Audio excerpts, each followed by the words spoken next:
மஸ்கெட்டியர்கள் எல்லாம் ஒன்னா சேர்ந்து ரெட் கலர்ல இருக்கிற ஒரு சீ மான்ஸ்டரை கொல்றதுக்காக ஒரு கப்பல்ல போயிட்டு இருக்காங்க. இவர் தான் இந்த படத்தோட ஹீரோ ஜேக்கப். அப்புறம் இந்த குட்டி பொண்ணு தான் இந்த படத்தோட ஹீரோயின் மெர்சி. இவங்க கப்பல்ல போயிட்டு இருக்கும்போது அந்த சீ மான்ஸ்டர் இவங்க இடத்துக்கு வந்து இவங்க கப்பலை அட்டாக் பண்ண ஆரம்பிச்சிருது. அதனால ஜேக்கப்பும் மெர்சியும் ஒரு சின்ன போட்டோட தண்ணியில விழுந்துடுறாங்க. உடனே இந்த மான்ஸ்டர் இவங்க ரெண்டு பேரையும் அப்படியே முழுங்கிட்டு அங்க இருந்து கிளம்பிடுது. நம்ம ஜேக்கப்பும் மெர்சியும் செத்து போயிட்டாங்கன்னு பார்த்தா அந்த மான்ஸ்டர் அவங்கள கடிச்சு சாப்பிடவே இல்லை. அது அதோட வாய்க்குள்ளதான் அவங்கள வச்சிருக்கு. ரெண்டு பேரும் மேல வந்து அது மூக்கு வழியா வெளியே எட்டி பாக்குறாங்க. பார்த்தா அது ஒரு தீவை நோக்கி போயிட்டு இருக்கு. இப்ப இவங்க ரெண்டு பேரும் பேசிட்டு வந்துட்டு இருக்கும் போது தெரியாம ஜேக்கப்போட ஈட்டி அந்த மான்ஸ்டரோட மூக்குல உரசிடுது. அதனால அந்த மான்ஸ்டரும் அச்சுன்னு தும்புது. அதுல இவங்க ரெண்டு பேரும் பறந்து போய் அந்த தீவுல விழுந்துடுறாங்க. கீழே விழுந்த இவங்கள அந்த மான்ஸ்டர் எதுவுமே பண்ணாம அங்க இருந்து கிளம்பிடுது. இதெல்லாம் பார்த்த நம்ம மெர்சி இந்த மான்ஸ்டர் நல்ல மான்ஸ்டர் தான், கெட்ட மான்ஸ்டர்லாம் கிடையாது அப்படின்னு சொல்றான். ஆனா நம்ம ஜேக்கப் ஒத்துக்கவே மாட்டேங்கிறாரு. அப்புறம் இவங்க ரெண்டு பேரும் அந்த தீவுல தூங்கி எழுந்துக்கிறாங்க.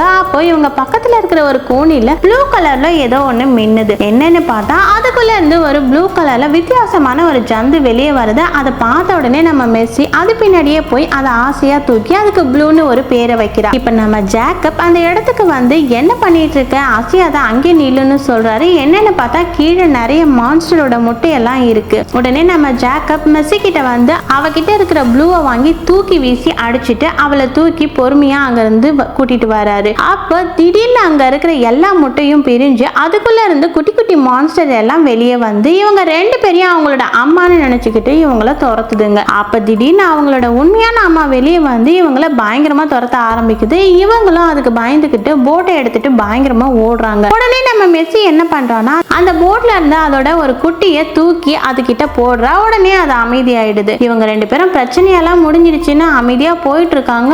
அப்போ ஒரு ராட்சசன் நண்டு வெளியே வந்து இவங்க போட்டையே அப்படியே தூக்கி சாப்பிட பாக்குது. நம்ம ஜேக்கப்பும் எவ்வளவோ போராடுறாரு. ஆனா அவரால் முடியல. அப்ப இவங்கள அந்த தீவுக்கு கூட்டிட்டு வந்த ரெட் மான்ஸ்டர் வேற லெவல்ல என்ட்ரி கொடுத்து அந்த நண்டு கூட பயங்கரமா சண்டை போட்டு அங்க இருந்து துரத்தி விட்டுருது. ஆனாலும் இவங்களால இங்க இருந்து போக முடியாது. ஏன்னா இவங்களோட போட்டு உடஞ்சு போயிடுச்சு. அதனால நம்ம ரெட் என்ன பண்ணுதுன்னா இவங்க எல்லாரையும் தூக்கி முதுகுல வச்சுக்கிட்டு அங்க இருந்து போக ஆரம்பிக்குது. போயிட்டு இருக்கும் போது இவங்களுக்கு பசிக்கும்னு சாப்பிடுறதுக்காக இவங்களுக்கு மீன் எல்லாம் கூட பிடிச்சு கொடுக்குது. அப்பதான் நம்ம மெர்சி சொல்றா, பாத்தியா இது எவ்வளவு நல்ல மான்ஸ்டரா இருக்கு, நீங்க எல்லாரும் தான் தப்பா புரிஞ்சிட்டு இருக்கீங்க அப்படின்னு சொல்லிட்டு ஜேக்கப்ப திட்டுறா. அந்த பக்கம் இவங்க வந்த கப்பலோட கேப்டன் ஒரு சூனியக்காரி கிட்ட போயிட்டு இந்த மான்ஸ்டரை அழிக்கிறதுக்காக ஒரு பவர்ஃபுல்லான ஆயுதத்தை வாங்கிட்டு வந்துட்டு இருக்காரு. இவங்க இப்ப கிட்ட போனா உடனே நம்ம கேப்டன் ரெட்ட அட்டாக் பண்ண வர நம்ம ரெட்டும் திருப்பி அடிக்கிறதுக்காக போகுது. இப்ப நம்ம கேப்டன் அந்த சூனியக்காரி கிட்ட இருந்து வாங்கிட்டு வந்த ஆயுதத்தை நம்ம ரெட் மேலே விடுறாரு. அந்த ஆயுதம் அப்படியே ரெட் மேல சொருகி நம்ம ரெட்டும் சோர்ந்து போயிடுது. இப்ப நம்ம கேப்டன் உன்னை இங்கே சாவடிக்க கூடாது, உன்னை ராஜா ராணி அப்புறம் ஊர் மக்கள் எல்லாரும் முன்னாடியும் தான் சாவடிக்கணும் அப்படின்னு சொல்லிட்டு நம்ம ரெட்ட ஃபுல்லா கயிறெல்லாம் வச்சு கட்டி அங்க இருந்து இழுத்துட்டு போயிடுறாங்க. நம்ம ஜாக்கும் மெர்சியும் எவ்வளவோ சொல்றாங்க அந்த மான்ஸ்டர் எல்லாம் கெட்டதுங்க கிடையாது, அதுங்களுக்கு ரொம்பவே நல்ல குணம் உள்ளவங்க அப்படின்னு சொல்றாங்க.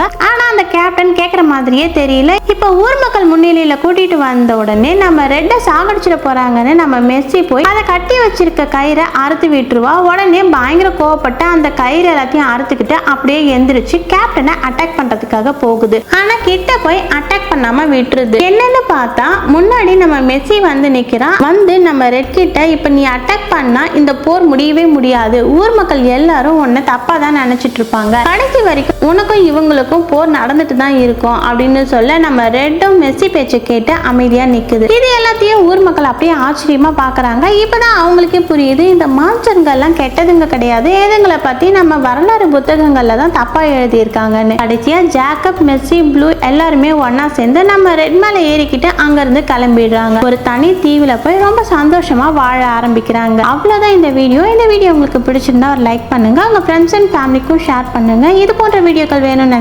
நினைச்சீங்கன்னா நம்ம சேனலுக்கு சப்ஸ்கிரைப் பண்ணுங்க. தேங்க்ஸ் ஃபார் வாட்சிங்.